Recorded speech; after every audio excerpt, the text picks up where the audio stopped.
Oi, galera. Mais uma vez, vamos ver se agora vai. Vocês estão me vendo ou tá tudo preto ainda? Que pra mim tava aparecendo, eu tava me aparecendo. Eita, cabelo caindo.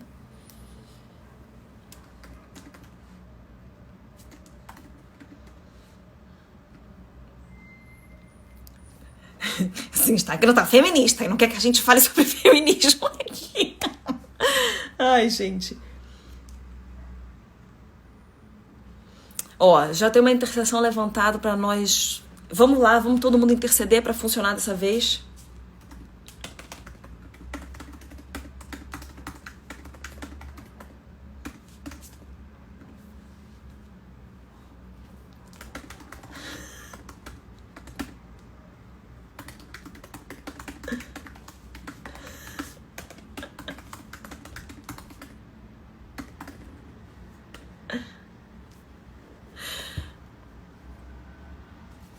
Aê, aê, aê.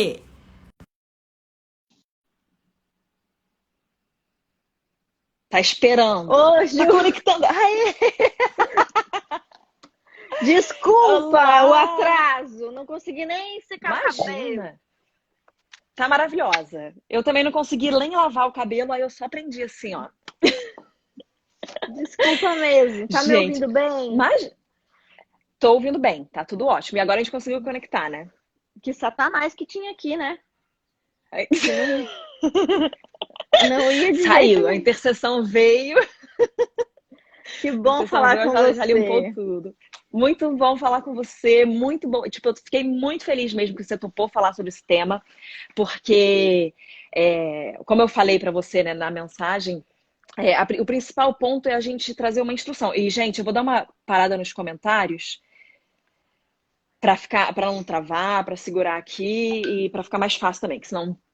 Mas a gente precisa de muita instrução nesse tema, né? Eu acho que o mundo hoje foi doutrinado por uma agenda feminista e a gente nem sabe. Então tem muita gente que pensa. Eu vejo em pessoas próximas de mim, às vezes, alguns comentários, algumas coisas assim. Então, tipo, trazer uma clareza e, como a gente falou também, não é para atacar ninguém, agredir ninguém, porque isso não é o intuito. É para a gente realmente trazer essa clareza de visão, entendimento e instrução. Mas antes, como que você tá? Abre aqui. Da, Olha, da agora finalmente. barriguinha. Pra lá, pai, pra lá. Finalmente eu tô bem, tá? Mas. É, meu pai. Olá! Finalmente eu tô bem, mas assim, eu tinha visto na internet que as grávidas enjoavam na sétima, na oitava e na nona semana. Mas eu olhei e pensei, não, eu tô muito bem. Tipo, na sexta semana não vai me acontecer nada. Meu Deus, menina, do nada baixou uma coisa ruim assim. Foi louco. Mas agora já tá melhor. Obrigada por O bom é perguntar. que passa. O bom é que Passa. passa, né? É. Não, mas que bom que você tá bem. E que bom que você topou durante a gravidez, aí mesmo no enjoo, mesmo às vezes falta de energia que a gente sente, falar disso. Então, como a gente nunca no mundo acho que vai ter tempo suficiente para abordar esse tema, né? Porque vai surgir várias coisas. Mas nessa live vai ser ainda menos tempo ainda. Então eu queria que a gente já fosse direto para o assunto. E a primeira coisa que eu queria que você trouxesse para a gente é o que te instigou a estudar sobre isso? Porque eu até vi que você começou a estudar antes mesmo de escrever o livro. É, então talvez a causa de escrever o livro seja uma segunda parte, mas a primeira parte seja o que dentro de você fez você procurar entender mais sobre feminismo. Na verdade, eu queria apenas seguir uma carreira acadêmica, sou formada em História, eu me formei por uma universidade filantrópica, comunitária, no oeste de Santa Catarina, e eu queria seguir a carreira acadêmica, pós-graduação, mestrado e tal. Quando eu fui procurar as linhas de pesquisa disponíveis no mestrado, e aí já começa o problema do feminismo, que é o aparelhamento das instituições, não só o aparelhamento, né, a doutrinação feminista, mas a própria hegemonia completa, né? Se você quiser falar sobre qualquer assunto relacionado a mulheres, história da mulher, só existe uma abordagem possível, que é a abordagem feminista. Mas enfim, eu não tinha como prever tudo isso, né? Com apenas 22 anos, quando eu comecei a pesquisar como ingressar no mestrado e tal. Dentro da universidade que eu pretendia ingressar, as duas universidades públicas aqui de Santa Catarina, a UFSC e o UDESC, elas só apresentavam, quando você entra no mestrado, isso é um problema universitário generalizado, não só de feminismo. Para você conseguir apresentar um trabalho, tem que ser, não é um trabalho bom, tem que ser um trabalho que algum professor se interesse, ou seja, é uma coisa absolutamente subjetiva. Porque você pode fazer um trabalho maravilhoso sobre, sei lá, o caminho de Santiago de Compostela, e você quer falar sobre isso, você quer falar sobre Guerra do Paraguai. Mas naquela universidade, nenhum professor historiador se interessa nesse tema. Então, ele não vai querer orientar o seu trabalho. Então, por mais que seja bom, na última fase, que é a fase da entrevista, o professor vai dizer, ninguém se interessou e... né? Então, olhei todas as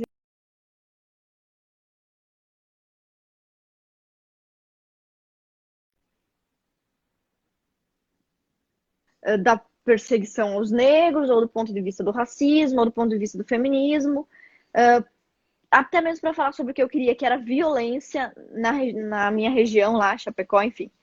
E eu tive que adaptar o meu trabalho, e dentre aquelas opções, então, já que eu tenho que escolher uma abordagem dessas, eu vou escolher a abordagem feminista. Mesmo que eu não me sinta feminista, não me identifique, para que o meu trabalho passe, eu vou ter que fazer o que eles estão pedindo, né? Senão não vai passar. E aí eu fiz um trabalho que pretendia pesquisar como era a visão da sociedade e do poder judiciário acerca da mulher, do casamento, do sexo, da virgindade, do comportamento moral sexual na década de 70 e 80 na minha região, através de inquéritos policiais.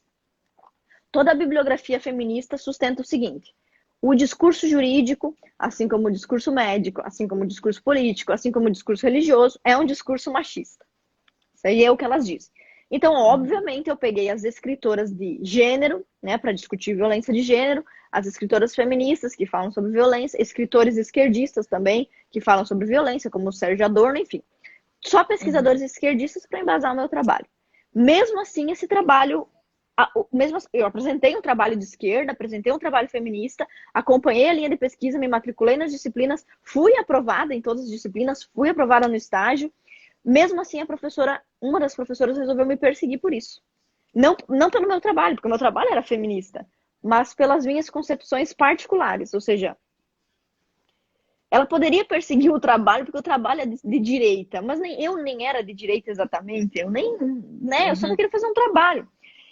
E aí começou uma perseguição feminista da parte da professora, e como existe um corporativismo muito grande nas universidades, um professor defende o outro, então essa perseguição foi tomando níveis absurdos. Então, em 2017, por exemplo, a Assembleia Legislativa, onde hoje eu sou deputada, aprovou uma moção de repúdio a mim. Eu faço piada, né? Porque agora sim, todos os deputados que estão lá, que assinaram essa petição de repúdio, né? Eles me tratam bem, eles nem me conheciam quando assinaram aquela moção, né? Então, eu nem faço essa brincadeira, você assinou aquela moção contra mim, porque o deputado, ele assina tantas coisas, né? Mas enfim, só para você ter uma ideia das dimensões em que levou. Os próprios partidos, como o PCdoB, PT, associações, sindicatos, instituições do Brasil todo, até gente de fora, começaram a manifestar contra mim, porque a professora, né, começou um serviço de escantear dentro da universidade. Bom, aí eu fui obrigada a me ostracizar, né, da universidade. Bom, aqui não me querem, e aqui eu não consigo fazer nada, e eu não consigo nem estudar aqui. E se o pessoal que está nos assistindo aqui tem a idade do universitário, é jovem, você sabe disso. Você não consegue estudar durante a faculdade, porque você tem que ficar lendo artigo, resumindo e fazendo coisas que os professores pedem. E você não tem tempo para ler um livro do seu interesse, você não tem tempo para ler uma teoria estudando portuguesa. Você tem que ler aquilo que o professor mandou. Se você se interessou por outro literato, tu não tem tempo. Eles te sugam, né? E eles te enchem. Enfim. Então eu saí da universidade. E foi finalmente quando eu saí da universidade que eu comecei a estudar. Falei, graças a Deus, agora eu tenho tempo.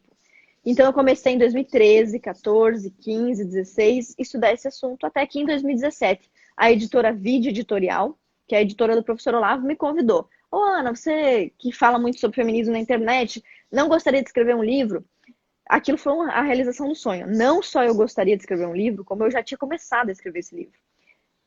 Eu escrevi, comecei em Uau. 2016, foi muito legal, assim, foi o que eu sempre quis. Eu digo assim, não tem nada que eu quisesse tanto quanto escrever esse livro. Nem mesmo um mandato. Uau. Para você ter uma ideia, eu me elegi enquanto eu escrevi o livro. Eu falei, meu Deus, como eu consegui fazer essas duas coisas? Não sei. Porque se eu tivesse que escolher, eu escolheria o livro e não O o livro. mandato. Mas é, coisas acontecem, acredito inclusive na Uhum. interferência divina, e deu tudo muito certo. E o livro ganhou um pouco mais de repercussão, porque, bom, agora ele está sendo escrito por uma. Ele foi escrito por uma deputada, mas quando eu escrevi o livro, eu não era deputada. Eu era uma Uhum. simples aluna, uma jovem expulsa da universidade. O meu trabalho Uau. foi reprovado. Eu não sei se todos que nos assistem conhecem os trâmites da universidade, mas é quase impossível reprovar um trabalho de mestrado na banca final.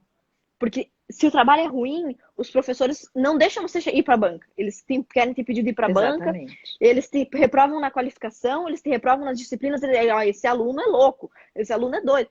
E eles tentam te impedir. Então, quando você reprova na banca final, é uma prova assim que a universidade não conseguiu. Como vocês ficaram 2 anos com essa universitária e não conseguiram fazer um trabalho decente?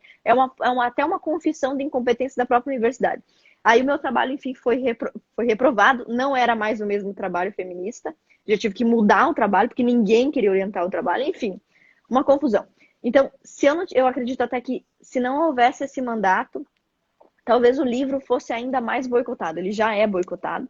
Você vê assim, inúmeros escândalos, inclusive tentaram pegar um escândalo aqui em Santa Catarina relacionado à corrupção, desvio de dinheiro, relacionado a mim e ao livro, uma coisa completamente infundada. E mesmo assim, nas notícias em que diziam que eu era Gente. corrupta, que eu era. Falavam sobre um livro, mas não diziam qual era o livro. Então, assim, a coisa mais Uhum. absurda que você possa imaginar. Então, esse é o primeiro livro declaradamente antifeminista escrito por uma mulher brasileira. Nós temos muitos livros bons antifeministas, alguns nunca traduzidos para o português, e os poucos que nós temos traduzidos para o português não são brasileiros. Então, um livro assim, olha, esse livro é Brasil, é 100% Brasil, escrito por uma brasileira, por uma mulher e antifeminista. É o primeiro. E nessa pegada do meu Uau. livro também, de resumir a história do movimento feminista, de mostrar tanto o que está escrito no livro, quanto apresentar um contra-argumento, também é o primeiro modelo que eu conheço. Eu conheço outros livros antifeministas, mas que são só assim: feminismo não presta, feminismo não presta, feminismo não presta. Ou exemplo dos Estados Unidos, exemplos da Inglaterra, um recorte de algum episódio. Mas um livro que fale primeiro o que é o feminismo, historicamente, quais são os escritores, e depois diga por que não concordar com ele, eu acho que é o primeiro modelo que eu conheço. É muito incrível, ele é muito rico, assim, né? Tipo, o que eu falei, eu tava recomendando pro pessoal antes, tipo, ele é quase uma bíblia em relação ao feminismo, mas também, exatamente como você falou, assim, o porquê de não ser a favor, né? E ser contra. E aí, então, vamos já pular para a segunda parte aqui, que eu pus a pergunta, né? Para quem não sabe nada da história do feminismo, quais são os pontos principais que você considera para a gente resumir o desenvolvimento? Assim, que a gente não vai conseguir entrar em toda a história, mas assim, talvez aqueles pontos principais, você fala assim, começou assim, né? Teve uma distorção, um resumão mesmo, só para a gente entender um pouco, porque eu já ouvi você também falando que desde os primórdios o feminismo ele é anticristão, anticlerical, anti-Jesus, todos os nossos princípios como cristãos, né? E eu podendo falar abertamente sobre isso, sendo pastora. Então, desde lá de trás, porque tem gente que fala, não, começou bem, mas distorceu. E aí você traz essa clareza de que não, começou muito, muito antes do que a maioria das pessoas considera de ter começado, até que acho que é o protofeminismo, né? Que você fala. E então, para trazer só essa linha de tempo, assim, pra gente entender, mas de uma forma bem resumida. Então, você que está assistindo, é muito, muito, muito, muito resumido o que a gente vai falar aqui. Ok, vamos lá. Existem duas abordagens, eu não sei qual você quer, porque assim, a gente pode fazer uma abordagem do ponto de vista cristão, aí eu vou citar alguns versículos da Bíblia, né? Ou você quer uma abordagem mesmo para aquela pessoa que não é cristã, porque existem pessoas que não são cristãs e não querem ser feministas. O que você prefere? Você Uhum. quer que eu fale mais por como? Vamos tentar o não cristão, Ok, porque aí muitas pessoas vêm, que você começa a falar, você fala, ah, você é cristão, religião, Estado é laico, parará. Aí você fala, não, tá bom, então vamos lá. Vamos não cristão, porque aí não tem nem o que falarem. ok. Bom, então mesmo para quem não é cristão e não quer considerar o padrão bíblico ou o padrão conservador. Qual que é o principal problema do movimento feminista? Como toda ideologia, seja socialismo, marxismo, toda ideologia. E isso é importante, porque eu considero que o certo para uma mulher livre, para uma pessoa livre, ela não seguir uma ideologia. Ela não seguir um cadeado de ideias, uma prisão de ideias, onde uma coisa leva a outra obrigatoriamente, você tem que aderir àqueles dogmas. O certo é você, principalmente se você for jovem, você estar aberto para compreender as coisas e buscar a verdade, né? Uhum. Então, como qualquer ideologia, socialismo, marxismo, tem sempre um objetivo. E para conseguir aglomerar pessoas, eu preciso inventar uma causa. Se eu invento uma causa 100% falsa, ou eu identifico um problema real e eu acho que no caso do feminismo é a segunda opção. Existe um problema real que é cercado de falsas soluções. Mesmo na noção desse, quais seriam, por exemplo, esses problemas reais atualmente? A violência doméstica contra a mulher é um problema real? Sim, é. Falsa solução é o casamento. O problema é o casamento. O problema é os papéis de gênero. O problema é a identidade sexual. O problema é que as pessoas têm diferenças entre homens e mulheres. Veja, tem nada a ver. O que tem a ver um homem bater numa mulher, bater em alguém, com o fato de que as mulheres têm os filhos e os homens saem para trabalhar? Olha, não há essa relação. Então você pega um problema real e apresenta uma solução falsa. Mas mesmo se nós fôssemos falar de um projeto ideológico que é completamente mentiroso, a ideologia feminista, ela tem dois discursos principais. O primeiro discurso é de que não existe mulher, ou seja, não existe feminilidade. A feminilidade é uma invenção, ou seja, o cor-de-rosa é uma invenção para meninas e o azul para meninos é uma invenção. As mulheres ficarem em casa com os filhos e os homens saírem para trabalhar é uma invenção. As mulheres se submeterem dentro do casamento voluntariamente, a autoridade do marido também, é tudo invenção. E o natural seria que as pessoas fossem completamente iguais. Essa é uma das vertentes do movimento feminista e que é completamente falsa, porque existe mulher, existe homem e existem diferenças biológicas inescapáveis entre eles. Então existem alguns livros que podem ser recomendados sobre isso. Por exemplo, esse daqui, ó. Psicologia das diferenças de sexo, Roberto Collum e Maria. Olha, esse livro, só estou pegando um exemplo, ali atrás tem vários. É um livro que fala sobre por que as mulheres e os homens se comportam psicologicamente e socialmente de maneiras diferentes. E qual a relação disso com a natureza? Nós nascemos homem ou mulher. Então, como isso afeta? Bom, esse é um dos pontos do movimento feminista, uma das grandes mentiras. Ai, desculpa. Que é a mentira de que toda distinção entre homem e mulher é uma distinção falsa, prejudicial e que as distinções devem ser extirpadas. A segunda grande mentira do movimento é que a mulher é sempre oprimida e o homem sempre privilegiado. Ou seja, não importa a circunstância, o lugar, o tempo, a relativização, sempre a mulher está sofrendo. Ser mulher é péssimo, a pior coisa do mundo é ser mulher. E os homens são privilegiados. A gente vê isso em debates feministas, como, por exemplo, tem um debate muito bom entre o Jordan Peterson e uma jornalista qualquer lá, e ela diz o seguinte para ele: olha, as mulheres são socialmente oprimidas porque os homens estão no topo do poder. Eles são presidentes, eles são CEO do Facebook, eles são gerentes de bancos mundiais. E aí o Jordan Peterson responde: sim, mas quantos homens estão no topo? Então, essa é uma das grandes mentiras do movimento feminista, é comparar os melhores homens lá do topo, multimilionários, com as mulheres lá da base. Se eu vou comparar uma mulher vítima de violência que sofre com o marido, que não pode sair para trabalhar, que tem um marido extremamente louco, e comparar essa mulher com o Jorge Soros, é evidente que vai haver uma absurda contradição. Quando a gente faz uma análise sociológica, a gente tem que comparar as coisas mais razoavelmente. Bom, vou comparar homens poderosos com mulheres poderosas. Deste ponto de vista, se nós pegarmos 2% dos maiores capitalistas, os mais poderosos, a gente vai concluir que nos 2% mais ricos da humanidade, 50% do patrimônio está na mão das mulheres, certo? Então vamos descer para a base da pirâmide. Se eu falar sobre os mais miseráveis, bom, se eu for falar sobre quem pode ser mais miserável que um mendigo? Ah, alguém? Ninguém. Né? Ninguém pode ser mais miserável que um morador de rua. Pois bem, se nós estivermos falando dos moradores de rua, no Brasil, 85% dos moradores de rua são homens. Ou seja, peraí, se nós estamos falando de mendicância, os homens não são privilegiados. Eles não são. Em relação à mendicância, as mulheres são privilegiadas, porque elas são um número muito menor. Então, assim, toda a análise sociológica sobre quem está na vantagem, homem ou mulher, ela deve considerar todas as premissas, né? E não premissas específicas. A questão do salário, por exemplo. Eu já vi várias reportagens que dizem: um homem médico ganha mais do que uma mulher médica. Isso é verdadeiro. Se nós pegarmos todos os homens médicos, todas as mulheres médicas, e dividir o salário por cabeça, per capita, nós veremos que o salário das mulheres per capita é menor.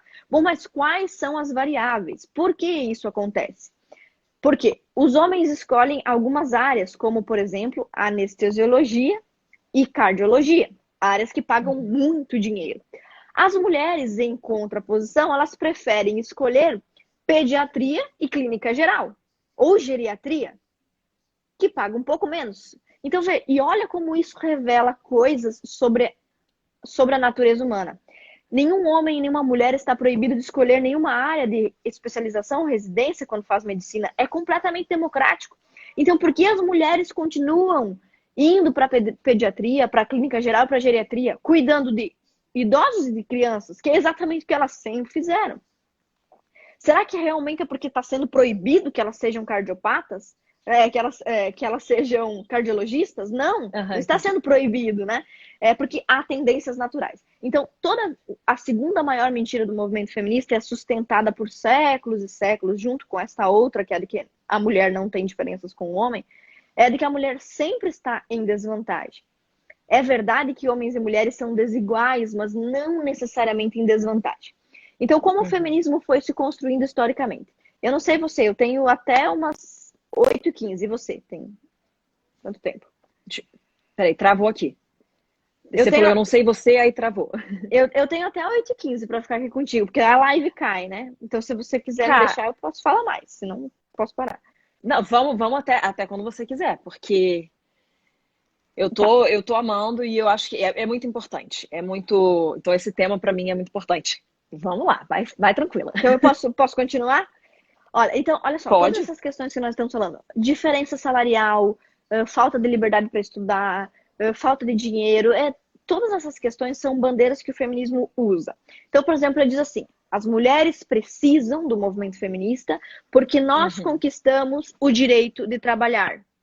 Mentira. Né? Então, aí a gente vai falar sobre alguma dessas mentiras.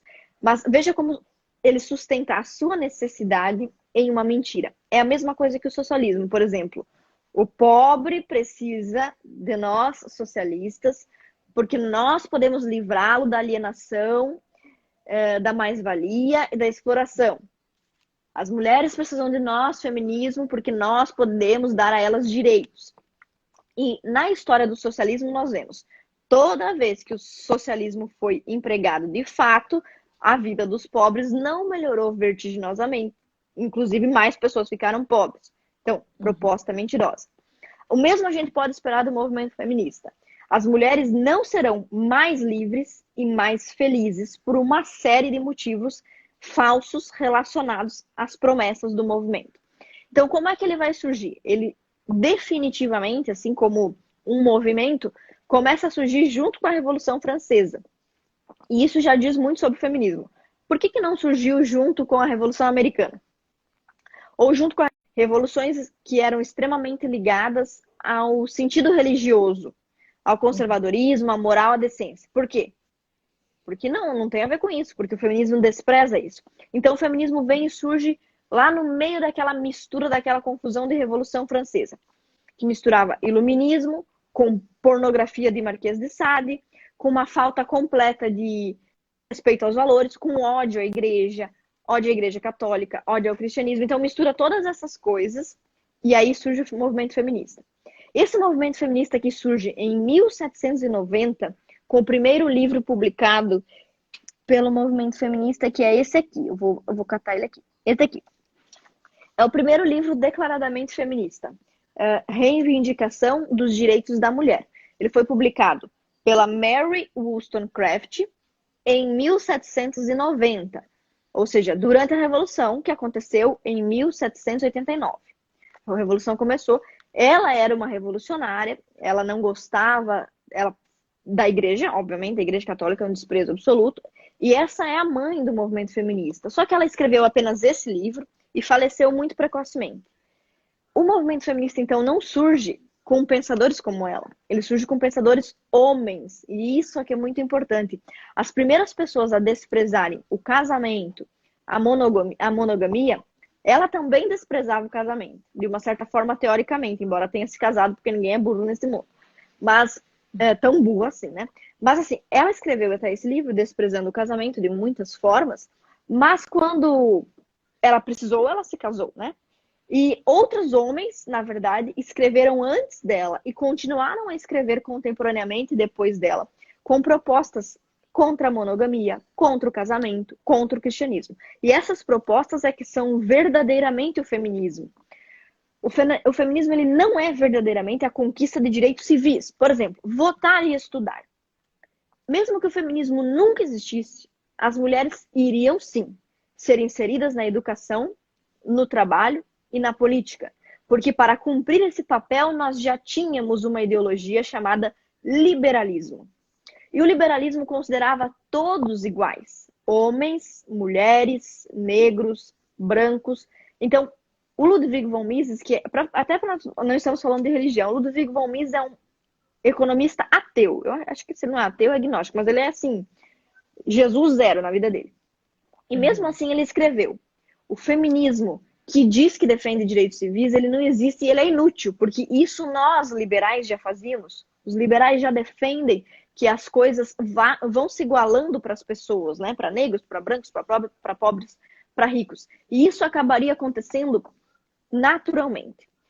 As mulheres conquistariam o direito ao voto conforme a civilização fosse avançando, assim como os pobres conquistaram o direito ao voto. Aliás, assim como os homens conquistaram o direito ao voto, de onde se tirou essa ideia que os homens nasceram com direito ao voto? Ah, se o senhor nasceu, já pode votar. Na verdade, nem se podia votar. Porque primeiro você tinha o faraó, que ninguém votava nada. Depois você tinha a monarquia, onde também ninguém votava nada. Depois os homens se rebelaram, algumas castas, e conseguiram impetrar a república por via da força, e como eles conseguiram impetrar a república, eles falaram: bom, agora nós queremos o direito de votar. Como as mulheres não impetraram a república, elas não conseguiram o direito de votar, porque não foram elas que conquistaram. Mas depois esses direitos foram estendidos. Inclusive quem não estava lutando para conquistar o voto, que era homem, acabou recebendo o direito ao voto. E depois, em seguida, 10, 20 anos atrás, o direito ao voto foi estendido para as mulheres. E assim seria. Trabalho, a mesma coisa. É óbvio que quando surgissem novas modalidades de trabalho, as mulheres seriam necessárias. De modo que tanto os capitalistas quanto os socialistas defendem que a mulher trabalhe, porque os dois estão interessados, não no bem-estar da mulher. Ninguém tá. É engraçado, realmente você acha que existe um grupo de pessoas, de partido político, onde por trás tem dinheiro, tem corrupção, em que todo dia as pessoas desse partido acordam e pensam: o que eu posso fazer para melhorar a vida das mulheres? Não, pelo amor de Deus. Então, assim, se os capitalistas, os liberais, os socialistas defenderam a mulher no mercado de trabalho, não era para que a mulher fosse mais feliz, mas sim para que ela gerasse riqueza, seja no sistema socialista ou no sistema capitalista. Uma mulher que trabalha é uma mulher que paga imposto, certo? É uma mulher que consome, gira o mercado, é bom para os capitalistas. E um exemplo muito claro disso tem a ver, por exemplo, com a inserção da mulher no consumo do tabaco. Eu não tenho nada contra o cigarro. Eu sei que tem muitos cristãos que até que consideram pecado, que consideram beber também como pecado, não tem nada a ver com isso. Eu tenho um pensamento diferente sobre isso. Acho que tudo que é demais é pecado, mas se é de pouco não é, enfim. Eu não tenho nada contra o cigarro. Então, só para deixar claro que eu não estou fazendo campanha religiosa anti-cigarro. Mas os homens consumiam cigarro e as mulheres não. E aí as pessoas começaram a não querer comprar mais cigarro. Começou a haver uma propaganda sobre saúde, sobre como o cigarro faz mal, e a venda de cigarro começou a cair.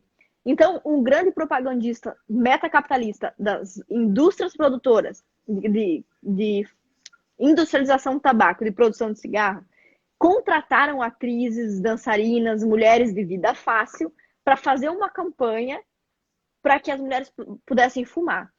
Esse evento se chamou Tochas da Liberdade, acho que aconteceu em Nova York. São muitas informações, às vezes eu confundo alguma. Mas nesse evento do Tochas da Liberdade, as mulheres foram para a rua defender que o direito de fumar não faz mal. Porque hoje você vê a campanha, todo mundo fazendo campanha contra o cigarro, você vai comprar um cigarro, tem lá uma pessoa morrendo. Então, será que quem queria que as mulheres fumassem realmente queria o bem-estar delas? E aí se começou essa campanha. E qual era o discurso? As mulheres precisam poder fumar, porque isso é liberdade. Por que só os homens podem fumar e as mulheres não podem fumar? Que coisa feia.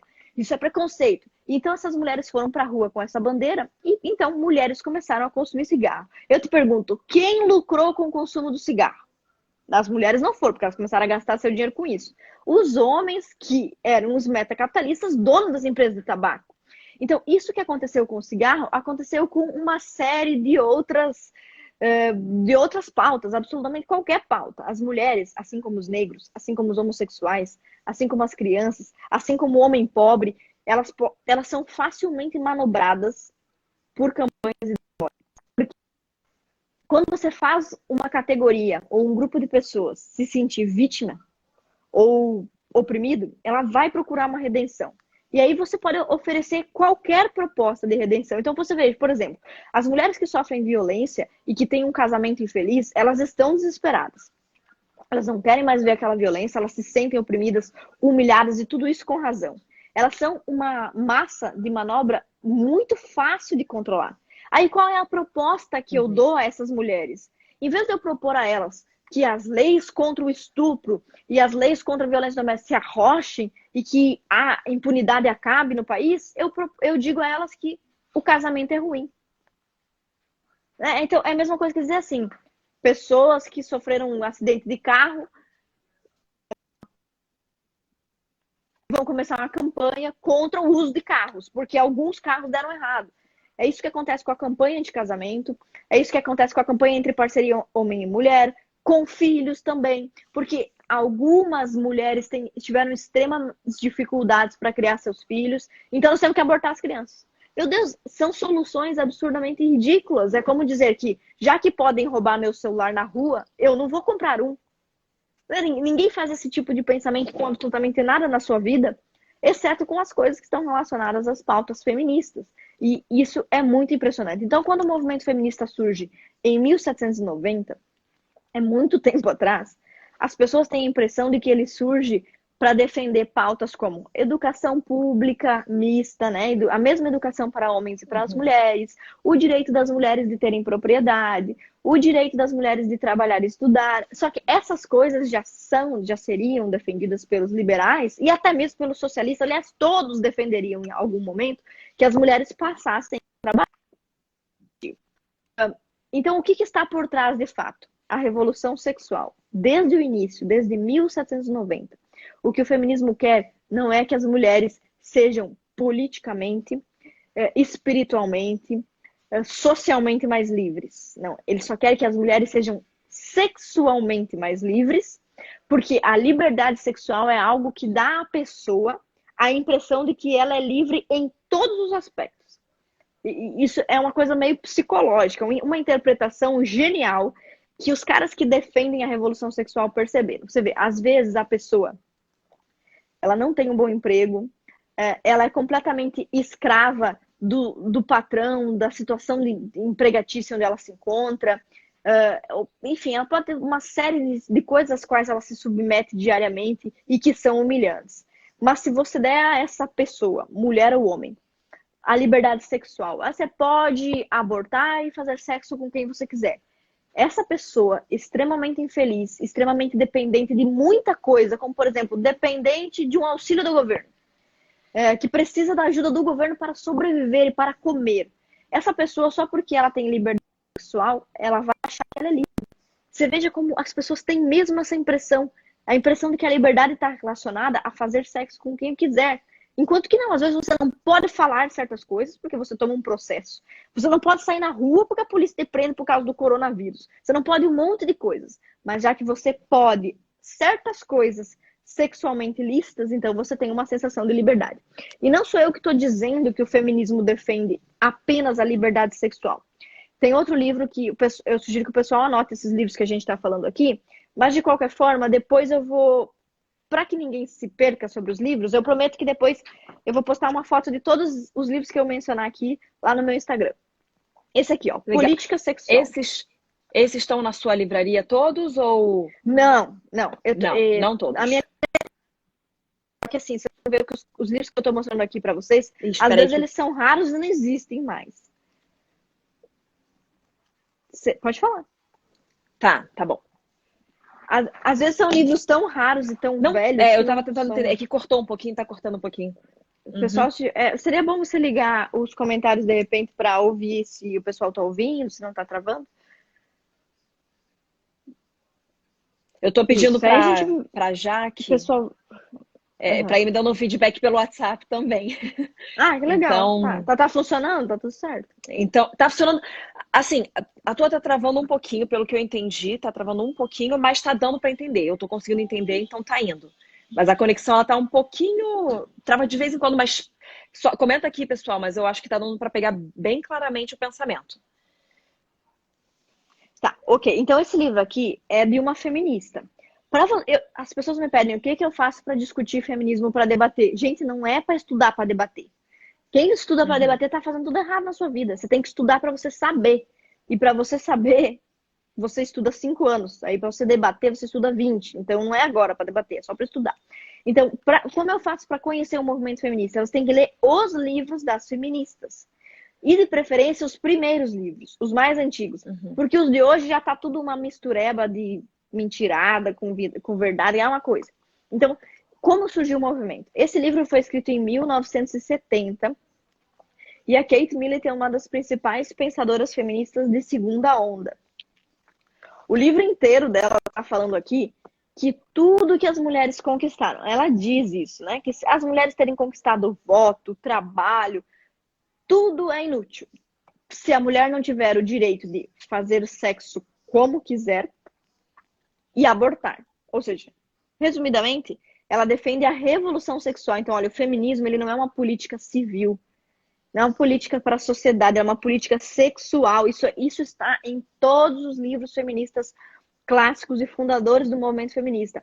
A pessoa que vem dizer assim, o movimento feminista tem a ver com direitos civis, como o voto e o trabalho, ela não entendeu. O movimento feminista ele só usa o voto e o trabalho porque em determinado momento, o voto e o trabalho colaboram para isso aqui, para uma revolução sexual, para uma bagunça sexual. A partir do momento em que o voto e o trabalho não cooperarem para a revolução sexual, vai parar de ser uma pauta feminista. Ai, que loucura que você está falando. Exemplo, existem feministas que são anarquistas. Ou seja, elas não são somente contra o voto, elas são contra a própria existência de uma votação. Então, elas não defendem o direito ao voto. Ou seja, são contra o voto, mas elas também são feministas. Ou seja, de feminismo. Então, é preciso que haja algo que una todas as feministas. E que algo é esse?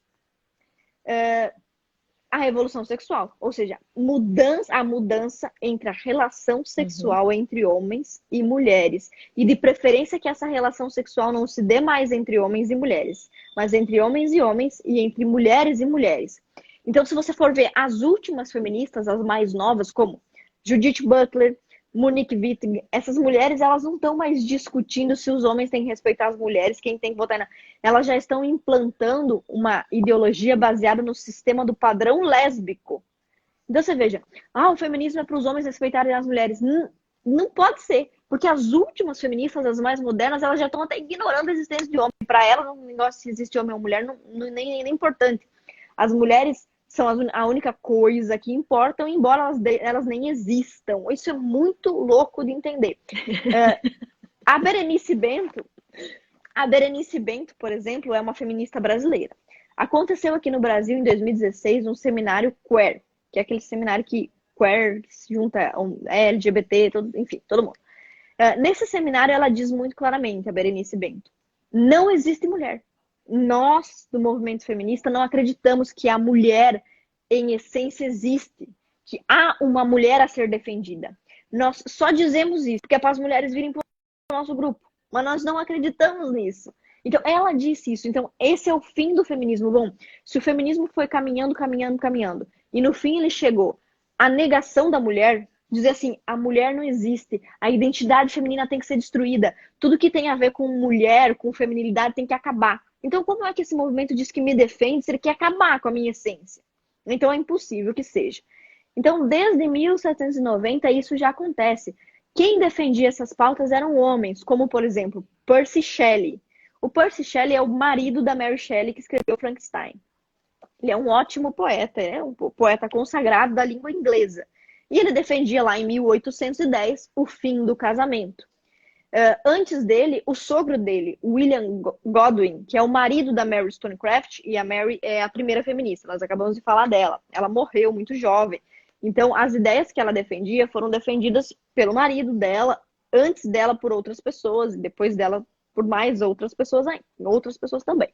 Então, assim, essa ideia do feminismo vem desde 1790, a ideia de destruir o casamento e as relações entre homem e mulher.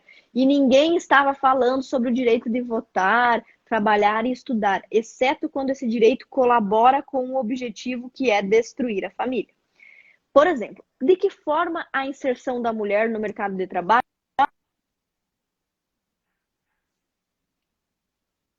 Você contra a mulher trabalhar, Peraí, que mas acho não que ser agora travou um deputada. pouquinho a Você é mais. contra a mulher votar. Peraí. Será que eu ligo o 4G? Quer que eu tente? Acho que pode tentar. Se você tiver no Wi-Fi, tenta o 4G. O meu também estou no 4G, porque o Wi-Fi ele não funciona muito Será bem. que agora Apesar de melhorou? deveria funcionar. Olha, agora tá bom. Vamos ver se Tá. mantém. Eu vou até pegar aqui meu Bom, carregador. Pode voltar. Então, você parou do mercado de trabalho. então, por exemplo, aí frases absolutamente loucas, como por exemplo, como que você é contra o trabalho e trabalha, como você é contra o voto e vota, e como você é contra a mulher não ser dona de casa e você não é dona de casa e trabalha. Então, tipo, isso é tudo mentira, porque primeiro, nenhum conservador é contra a mulher estudar, trabalhar e votar, né? Uhum. Nada disso. Essa é a primeira mentira. E a segunda mentira tem relação com o objetivo do trabalho. Veja, o movimento feminista ele não defende que a mulher trabalhe para... Ele não defende que a mulher trabalhe pelo trabalho em si, porque trabalhar enobrece, porque trabalhar é bom. Ele defende que a mulher trabalhe para que ela crie. E isso nós ouvimos tanto que já está dentro da igreja. As mães dentro da igreja dizem para as filhas: minha filha, você tem que trabalhar para não depender de homem. Para não depender de homem. Claro, não é por isso que você tem que trabalhar. Você tem que trabalhar porque você tem que procurar uma vocação, um objetivo para a sua vida, e você tem que trabalhar para ajudar sua família, inclusive o homem. Você tem que trabalhar para ajudar o seu marido, os seus filhos. Então você vê qual é a questão do trabalho, a questão do voto, a questão da política. Tudo isso não tem a ver com as coisas em si, mas com o objetivo delas. Então veja, o conservador jamais vai ser contra a mulher que trabalha. Do contrário, o que o conservador e o cristão não gostam? Do preguiçoso, não é? Então você vê, a Bíblia não diz que a mulher virtuosa trabalha, você lembra disso? Lembra Sim. que Salomão se apaixonou por Sulamita enquanto ela trabalhava, ela moía uvas? Então assim, não tem nenhuma referência na Bíblia, isso é muito louco. E até porque tô livrando, nem estou falando do ponto de vista bíblico, mas estou livrando a Bíblia de um preconceito. Não existe uma única página na Bíblia que diga que a mulher não pode trabalhar. Nós, conservadores, também não dizemos isso. O que nós dizemos é, esta finalidade do trabalho que o feminismo prega, ela é imoral e prejudicial às mulheres. O feminismo diz, por exemplo, que a mulher tem que trabalhar para criar uma independência do marido e para que você possa abandonar o seu marido na primeira oportunidade. Se não tiver bom e você tiver um trabalho, minha filha trabalha, estuda, porque aí se um dia você estiver casado e não tiver bom, você manda seu marido embora. Nenhum homem fala isso pro seu filho. Meu filho, trabalhe muito para que você um dia possa dar um pé na bunda da sua mulher. O pai fala o contrário. Meu filho, trabalha, estuda. O dia que você se apaixonar, você vai querer oferecer o melhor para sua mulher. Olha, mesmo os homens não têm esse pensamento de desprezo que é colocado na cabeça das mulheres, Uhum. né? Então, você veja, o homem trabalha, ele cresce porque ele quer dar coisas à família, ele quer arrumar um carro bonito, por quê? Porque, quem sabe, se eu tiver um carro mais bonito, as mulheres vão gostar mais de mim. Eu vou oferecer coisas melhores para os meus filhos, eu vou deixar uma herança para eles, ou vou conseguir uma mulher mais bonita, né? Então, você vê, os homens trabalham não com o sentido de afastar as mulheres, mas de aproximá-las. E as mulheres, por alguma razão, foram ensinadas pelo movimento feminista que elas têm que trabalhar justamente para criar um afastamento. Não preciso de homem. Uhum. Bom, mas o casamento É. não é sobre precisar. Ninguém se casa porque precisa, as pessoas casam porque querem, né? Então, Uhum. é uma série de mentiras que vem relacionada a essa questão do trabalho. E só para eu exemplificar isso com um livro, eu vou mostrar dois aqui, que são da Alexandra Kollontai. Ela era uma mulher comunista e defendia que a mulher trabalhasse. Nesse livro aqui, ó, A Família e o Comunismo. Nesse livro, onde ela defende totalmente o comunismo, ela é extremamente comunista, ela defende o trabalho do ponto de vista comunista. O John Stuart Mill, por exemplo, é um liberal. Ele é a favor do livre mercado, etc, etc. É um liberal. E ele também defendia a liberdade da mulher para estudar e trabalhar. Mas, obviamente, com outro objetivo. Então, qual era o objetivo da Alexandra Kollontai, dessa daqui? Ela diz no seu livro claramente, nós temos que inserir a mulher no mercado de trabalho para que ela troque a dependência que ela tem em relação à família pela dependência em relação ao Estado.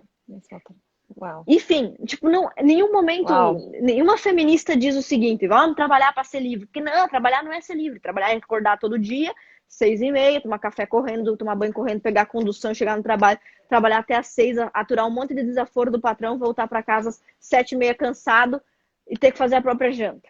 E ganhar um salário miserável. Isso aqui é liberdade? Não, isso não é liberdade. Né? Então, as pessoas trabalham porque precisam. Como é que conseguiram colocar na cabeça da mulher que isso pode ser liberdade? A liberdade talvez ela tenha um pouco a ver com dinheiro. Mas veja, daí é com dinheiro, não é com trabalho. Até porque se criou e se tem essa ideia de se eu trabalhar pouco e ganhar mais, é bom. O que é ruim? Trabalhar muito e ganhar pouco. Então, na verdade, o que as pessoas valorizam, e a gente tem que falar o que é a verdade, o que as pessoas valorizam é o dinheiro que vem do trabalho e não o trabalho em si. E mesmo quando a gente vai falar do dinheiro, a feminista não quer que você tenha dinheiro para você pagar balé para sua filha, ela não quer que você tenha dinheiro para você comprar um batom que 24 horas que não sai nem com água, para você comprar as melhores maquiagens, as melhores roupas. A feminista quer que você tenha dinheiro para que você possa mandar seu marido embora, para que você não precise de ninguém. Uma sensação completamente diferente daquela experimentada pelos homens. Então, resumidamente, tudo que o movimento feminista prega que parece bom, por exemplo, votar é legal, é bom, né? Trabalhar é bom para quem tem um trabalho bom, para quem quer crescer na vida. Enfim, existe uma série de coisas que são boas que o movimento feminista defende, né? Mas quais dessas coisas o movimento feminista realmente conquistou? Nenhuma. Por exemplo, direito de votar. Tem nada a ver com feminismo. Isso aí tem a ver com guerra. Tem a ver com um exército declarar guerra contra outro exército, quebrar um pau todo, declarar a independência do país e aí conseguir o direito ao voto para os cidadãos daquele país. E o movimento feminista nisso aí interfere o quê? Nada. Zero. Tanto que o movimento feminista interferiu na política da Rússia. E o que acabou acontecendo na Rússia? Ditadura comunista, onde nenhuma mulher votava. Então, grande coisa. Inclusive, a própria Alexandra Kollontai, que defendeu o feminismo, ela teve que reescrever os seus livros feministas, pegando mais leve, porque senão Stalin ia cortar a cabeça dela. Ou seja, ela ajudou a Stalin no poder e depois está defendendo, foram descartados. Uma das grandes mentiras que a gente ouve, mesmo nos livros antifeministas, é essa mentira de que o movimento feminista já foi bom.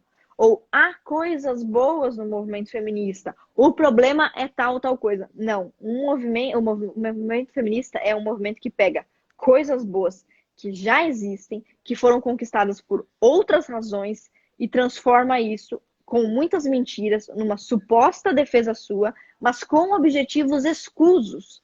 Então, se é para trabalhar, não é por amor à família, é por ódio à família. Se é para votar, não é por amor à política. Olha, nossas mulheres têm que se inserir na política porque é legal. Por que nós não temos mulheres na política, né? Eu sou do partido do PSL, que inclusive foi acusado de ter aquelas laranja mulher. O que é a laranja mulher? É aquela mulher que sai candidata, mas ela não quer sair. Ela só saiu porque precisa preencher a cota. E aí, o dinheiro que seria usado na campanha dela não é usado na campanha dela, é usado em outras campanhas, porque, lógico, que ela nem quer fazer campanha. Então, nós tivemos, eu acho que na última eleição, nos últimos dados do TSE, 16 mil candidatos que não receberam nenhum voto. Eu acho que é isso. Se eu estiver errado, mas é um dado absurdo assim, 16 mil que não receberam nenhum voto, nem o seu próprio. Desses 16 mil, 14 mil são mulheres. Ou seja, a política, ninguém está proibido, nenhuma mulher está proibida de ir para a política, mas elas não querem ir. E aí o movimento feminista pega e diz o seguinte: as mulheres não querem ir porque nós não estamos incentivando o suficiente. Não, elas não querem ir porque elas não querem ir. Por qual razão as mulheres não querem ser catadoras de lixo? Porque elas não querem catar lixo, porque elas conseguem arrumar outras alternativas. Elas conseguem convencer talvez o marido a ter 2 empregos, porque elas não precisam ter esse emprego. Então, alguma coisa as mulheres fazem para não precisar ir para a construção civil, para não precisar cavar pedra, para não precisar ir para a guerra. As mulheres arrumam alternativas para coisas que elas não querem. E uma das coisas que elas não querem é participar da política ativamente. Hoje isso é completamente permitido. E um número esmagador de mulheres não se interessa por isso.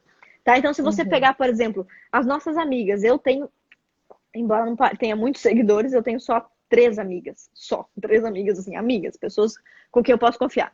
As 3, nenhuma delas fez campanha pra mim. Tipo, vou sair na rua, entregar santinho. São minhas melhores amigas, madrinhas de casamento. Nenhuma delas, Ana, me manda 1000 santinhos que eu vou.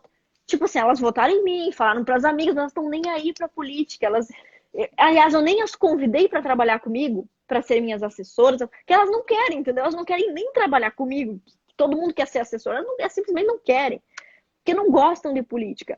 Então, assim, existem coisas que a maior parte das mulheres gostam e existem coisas que a maior parte dos homens gostam. E absolutamente tudo que é natural relacionado às mulheres, o movimento feminista diz que é artificial. Por exemplo, as mulheres não quererem ir para a política é porque tem alguma coisa errada. Temos que criar leis para as mulheres serem obrigadas. Aqui em Santa Catarina, por exemplo, tem um projeto de lei que está sob minha relatoria, de uma deputada mulher, que propõe que a cota de mulheres na política não seja mais 30%, mas 50%.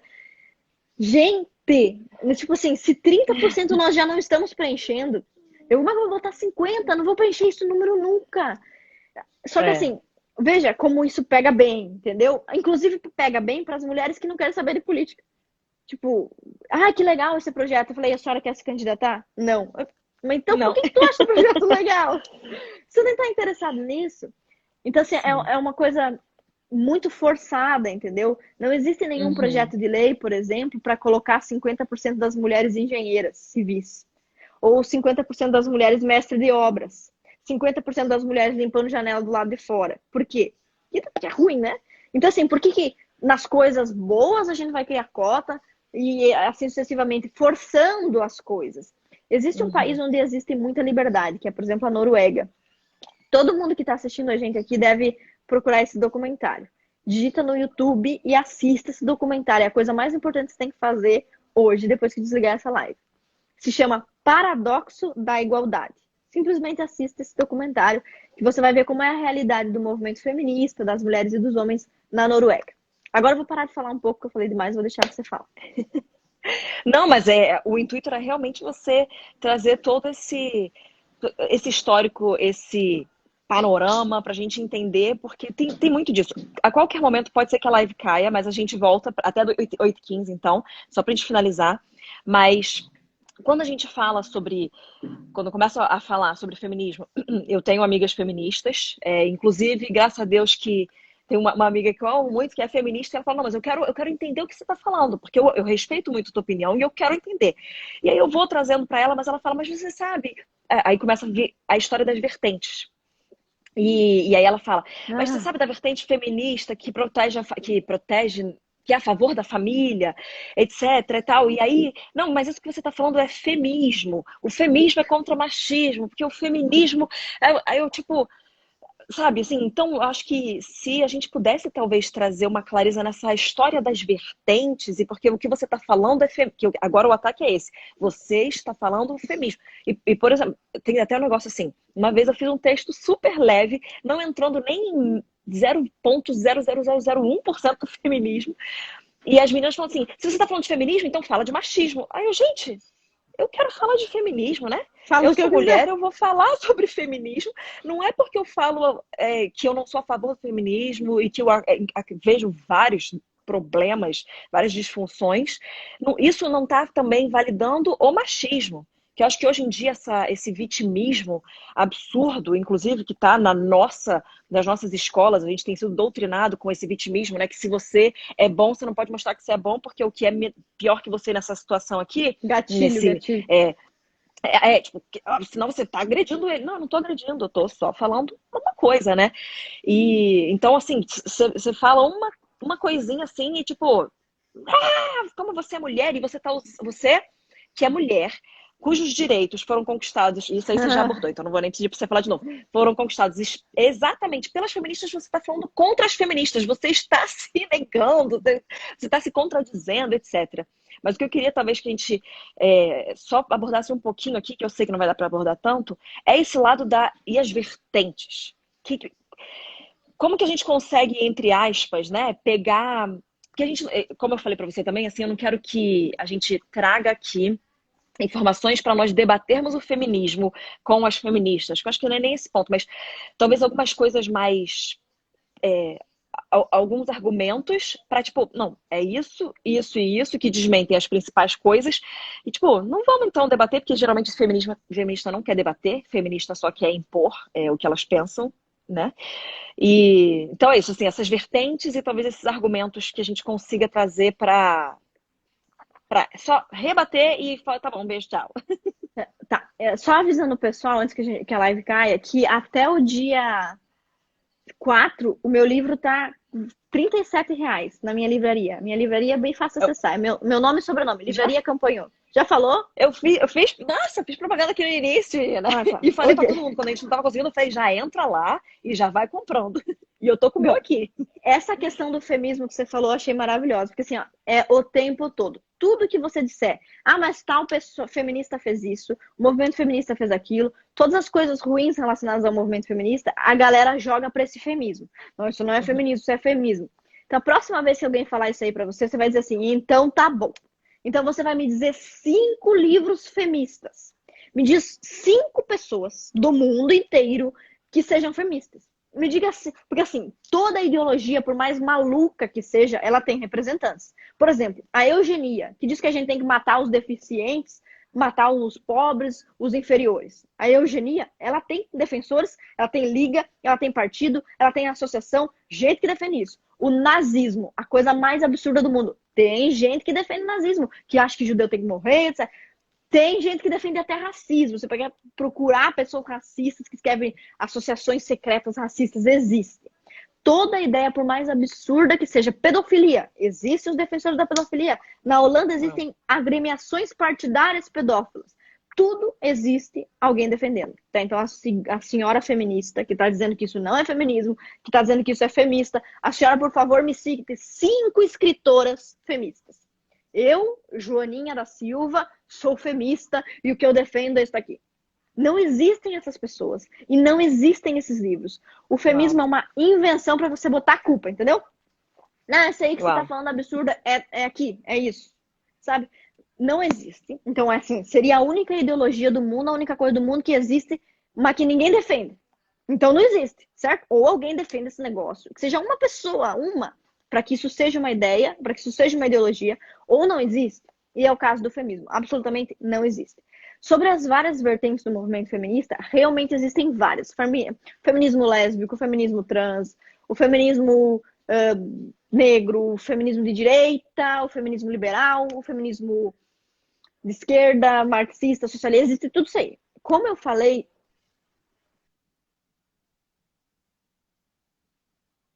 Travou aqui. Não sei se travou para todo mundo. Voltou? Voltou, agora voltou.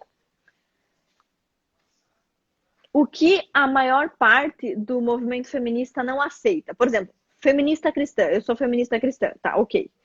As feministas aceitam isso aí? Elas te aceitam? Você, feminista cristã. Um movimento feminista lésbico, eles aceitam? Não. Então você não é feminista, certo? Porque, veja, O feminismo lésbico, o feminismo de esquerda, o feminismo de direita, eles dialogam entre si. O feminismo que defende a família, o feminismo cristão, esse troço aí, ele só existe na cabeça de meia dúzia de mulheres cristãs que sequer sabem o que é o feminismo. O que liga toda... É como a igreja cristã. Bom, não existem várias vertentes? Existe. A gente não briga entre nós? Brigamos. Mas, por exemplo, tem uma coisinha que nos une todos. Que une anglicanos, coptas, ortodoxos, católicos, protestantes, batistas, metodistas. Essa coisa é Cristo. Há uma coisa que nos une. O que une o movimento feminista inteirinho? A revolução sexual. Então, você pode ser de direita, você pode ter feminismo de esquerda, socialista, marxista, não importa o seu feminismo. Todos eles defendem a revolução sexual. E o que, no fim das contas, é o mais grave e nós mais combatemos no movimento feminista é absolutamente a revolução sexual. Nós não somos contra voto, trabalho, direitos civis, propriedade privada. Nós não somos contra absolutamente nada que não seja a revolução sexual. O que nós, como cristãos conservadores, nos revoltamos é aborto, pedofilia, poligamia, sacanagem, suruba, putaria, todos esses tipos aí, a gente se revolta. E mesmo assim, mesmo em alguns casos, nós nos revoltamos como teoria. Por exemplo, nós somos contra... eu, por exemplo, sou uma das pautas do movimento feminista, o divórcio. O divórcio é o exemplo claro de algo que não foi conquistado pelo movimento feminista. O divórcio é uma conquista, sei lá, não é uma conquista. Primeiro que o divórcio é uma droga, uma porcaria. E segundo que é uma situação que foi estabelecida já no Antigo Testamento. Moisés, por exemplo, dava a carta de divórcio. Então o movimento feminista não conquistou, assim como não conquistou o trabalho, nem a educação, nem nada. O que o movimento feminista fez com o divórcio? A mesma coisa que fez com o resto. Desfigurou. Diz que em vez de ser ruim é bom. Ou seja, não conquistou um divórcio, porque, bom, primeiro que divórcio não é conquista, é uma desgraça. Segundo, porque não foram as feministas que o fizeram. Apenas o que as feministas fizeram foi desfigurar o divórcio, dizendo que ele é bom e não ruim. E, bom, nesse ponto de vista, nós, cristãos conservadores, nós somos contra o divórcio porque ele é ruim. Entendeu? Então, assim, essas são as pautas que unem todas as conservadoras, todas as feministas, sejam de direita ou de esquerda. Então, não tem problema nenhum em você combater a revolução sexual quando alguém vai lhe dizer que você está combatendo de uma vertente ou de outra. Porque quando você combate a revolução sexual, você está combatendo todos os feminismos. Tá? Então, não gasta seu tempo discutindo se a mulher pode trabalhar ou não. Isso aí é irrelevante. Se você precisar trabalhar, você vai trabalhar. Senão, não. Não perca seu tempo com isso. Você tem que concentrar suas forças nas coisas que são realmente prejudiciais no movimento feminista, que é destruir a identidade do homem e da mulher, ou seja, não existem preferências femininas e masculinas, e, segundo, as pautas de revolução sexual, que tem muito a ver com tudo que não presta. Divórcio, pornografia, putaria, adultério, todas essas coisas. Inclusive, aquele livro que eu mostrei no começo, o Política Sexual, tem, inclusive, trechos onde se relativiza a pedofilia. Certo? Se você falar isso, olha, o feminismo relativiza a pedofilia. Você está falando de feminismo. Eu te pergunto, essa cidadã é femista? Não, ela não é. Nem existia feminismo em 1970. Né? Então, assim, isso que tem que ficar muito claro para todo mundo. Existem muitas vertentes? Existem. O que elas vão variar? Elas vão variar de método, mas o objetivo é sempre o mesmo. Como eu te disse, se em determinada sociedade o voto ajudar a revolução sexual, as feministas vão defender. Se ele atrapalhar a revolução sexual, elas vão ser contra. Então, por exemplo, na ditadura stalinista, na ditadura comunista, o voto atrapalha. Por quê? Porque se as mulheres votarem, de repente elas derrubam o governo comunista. Então, numa sociedade comunista, as mulheres não defendem o voto. Ué, cadê o direito ao voto? Né? Então, depende. Numa sociedade escravagista, onde existe trabalho escravo, as mulheres defendem o direito da mulher de trabalhar? Não, porque trabalho é ruim, é escravo. Então, todas essas pautas elas vão se modificando. O que nunca muda é o desprezo pela família e a vontade de acabar com a saudável relação sexual. É verdade, acho que isso foi bem esclarecedor, assim, esse ponto que une a tudo. E aí, quando a gente traz... Eu sei que a gente não falou que ia trazer tanto para o lado bíblico, mas você vê que ele vem exatamente para destruir a família. E aí você, trazendo para o lado cristão, é o intuito realmente de Satanás é destruir a família, porque se você destrói a família, você destrói a sociedade e assim vai, né? Mas eu acho que trouxe muita clareza. Deixa eu ligar até os comentários aqui de volta para ver o que o pessoal, se vocês quiserem falar aqui, porque a gente já chegou no nosso tempo, quero ser fiel aqui ao que a gente falou. É, mas para mim foi muito esclarecedor. Trouxe esses pontos para a gente entender todo o desenvolvimento do movimento feminista. Entender que, de fato, tipo, o movimento feminista é isso, não é o que talvez algumas vertentes defendem. Esse é o movimento feminista. O que cola tudo é essa. Não é nem liberdade sexual, né? Que você abordou de um outro termo. Não é liberdade sexual. Ou você falou Revolução liberdade sexual. sexual. Revolução sexual. E aí, na verdade, você taca a mulher numa outra prisão, né? Você tem que dar, porque se você não der, então você não é mulher. Se você não der, você não é livre. E a liberdade não é você fazer tudo. O Jim Caviezel falou uma coisa muito legal. Não sei quando que foi, mas eu assisti recentemente uma fala dele, e ele falou assim: liberdade é você fazer aquilo que deve ser feito, que é bom ser feito, né? Não é liberdade de fazer o que der na telha. Até, eu lembro que eu estava falando com um amigo meu, e ele é gay, e ele defendia que você tem que ser livre, assim, até no seu relacionamento, assim, não, você tá com ele, mas você tem que se relacionar com quem você quiser. Ele falou, isso que é liberdade. Eu falei, cara, então você tá querendo me falar que eu ser uma pessoa livre é eu ser que nem um animal que é movido pelo seu órgão reprodutor, sabe? Então, você está reduzindo o homem racional a um animal irracional.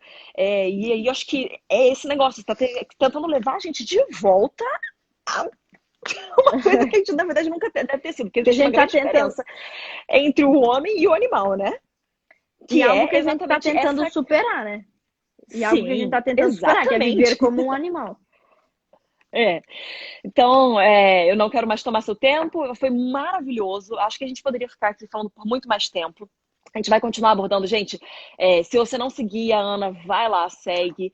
E eu acho que você é uma das vozes mais esclarecedoras nesse ponto, e você consegue apresentar de forma bíblica e também sem usar a Bíblia. Isso é muito importante, porque aí a gente vem para acabar com o posicionamento feminista de tipo assim, não, isso aí é religião, etc. Mas vamos continuar. Como se religião fosse ruim, né? Como se... tipo, tem que ficar defendendo o nosso direito de ter religião. É uma coisa absurda. Daí também é outro assunto, né? Nossa. Mas muito obrigada pelo seu tempo. A gente vai deixar a live salva, vai ficar aqui. Pelo visto, o Instagram não corta mais depois de 1 hora, então isso foi muito bom. E não esqueçam de, saindo daqui, assistir o Paradoxo da Igualdade. Vamos repetir. Vamos repetir. O documentário Paradoxo da Igualdade e os livros. Reivindicação dos Direitos da Mulher, Reivindicação dos Direitos da Mulher, a primeira feminista. Política Sexual, Kate Millett é a feminista de segunda onda. Assim você já tem. Se você lê esses dois, você lê um de primeira e um de segunda onda. A Família e o Comunismo, da Alexandra Kollontai, aí você já está lendo sobre feminismo comunista. Então, olha, são 3 coisas que você já está aprendendo aqui.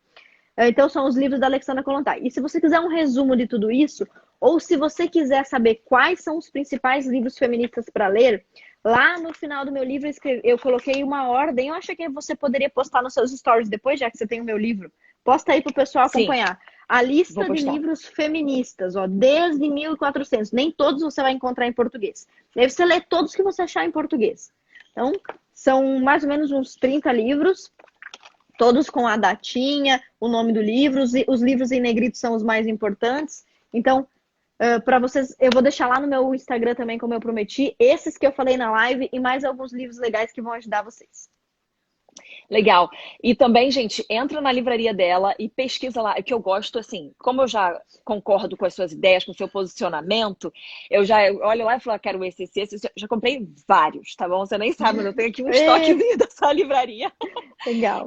Então é muito legal, porque já se fala assim, não, já entendo que isso aqui são pensamentos que estão de acordo com os meus. Então você já lê, porque senão você tem que ler de tudo, sim, mas esses aí já estão de acordo. Então, até tira esse trabalho, olha só.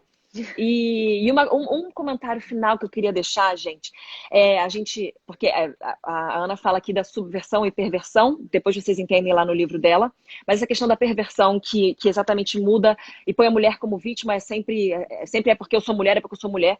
Eu quero que a gente entenda é que a gente, na verdade, vou dar um exemplo. Hoje, eu, dentre os meninos líderes do nosso meio aqui, da igreja, do nosso movimento, eu sou a pessoa que mais vende livro. E eu falo, mas é porque eu sou mulher.